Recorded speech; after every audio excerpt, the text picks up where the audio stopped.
that first and foremost, I would like to acknowledge Trevor and Paul for the work that they've done in pulling everybody together here. And this really exemplifies our youth and the good things that they can do in the conference. So thank you to people. I also want to acknowledge a colleague of mine from Coquitlam, Mary Stewart, is here today. And he's been working alongside myself and a number of other mayors and politicians in the region. And, you know, Donna really spoke some amazing heartfelt words, not only as a politician, a mother, and someone who has been victimized by crime. And I have to really say that many of you here that are standing here have been touched. Some of the politicians up here as well have been victims. And you know, I often say, in every decision we ever made, we took into account that the safety of the general public and our families come first and foremost. I think we would have very, very difficult times. I've worked alongside Minister Van Dongen, and actually he's the third Solicitor General that I've worked alongside. But I have to say that, you know, I've never seen a more committed individual in making things change. He's a bit of a pit bull, which I really like, because we're going to get things done.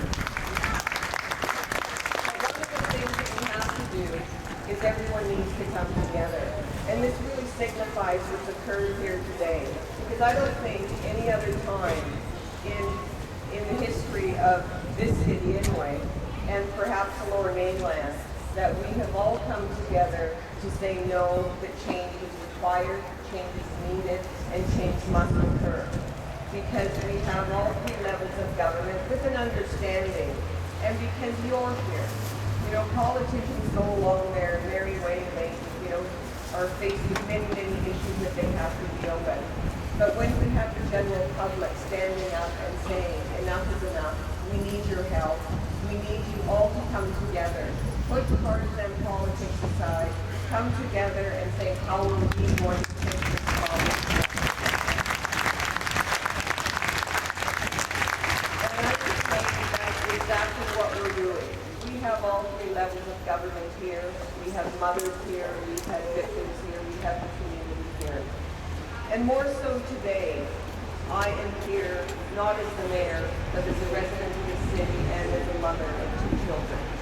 And I think when we really look within our hearts and look at us as all of us, as parents with children, or that we know children, or young adults that we have here, that really care about community and care about each other, because it is about caring about each other.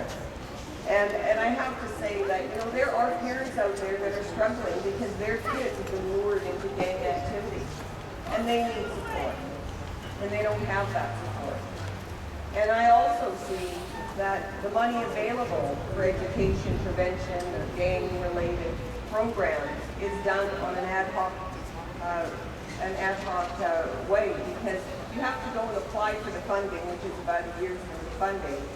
And you need continuity. You need a coordinated plan in how to deal with prevention, with education, and with reaching out to the parents that need help. Because not only that,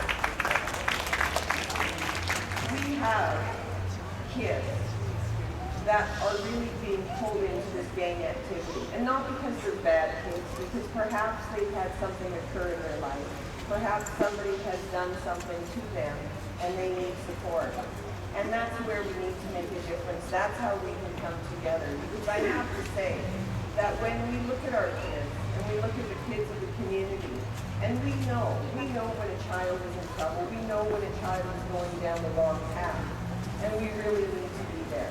So I would say that what we need to be doing in conjunction with law reform, in conjunction with bail reform, talking about jail, talking about the judges, talking about all those things, is having a helpline or something like that that can help parents, not only of victims, but parents of kids that are getting into that gang activity. Because you know what? If we can do a lot of things, and it's a coordinated effort, but the only real change that we can make is make healthy, that they understand that this kind of activity is going to lead with two outcomes.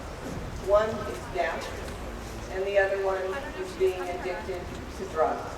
There's your outcome. And I don't think anybody wants to go like that.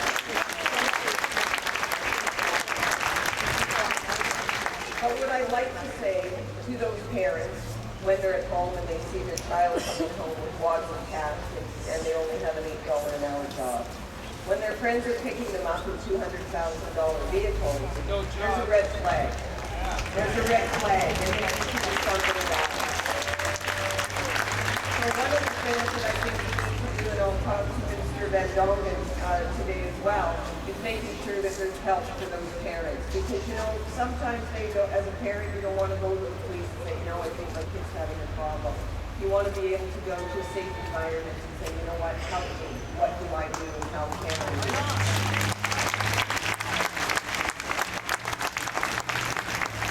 So what I want to do here is thank all of you for being here, for coming today, because you know what that says to me? That says to me that you care. You care about this community, you care about this city, but most of all, you care about each other. And when we do that, when we come together and work in conjunction with the lawmakers and politicians, we can affect change and we will affect change.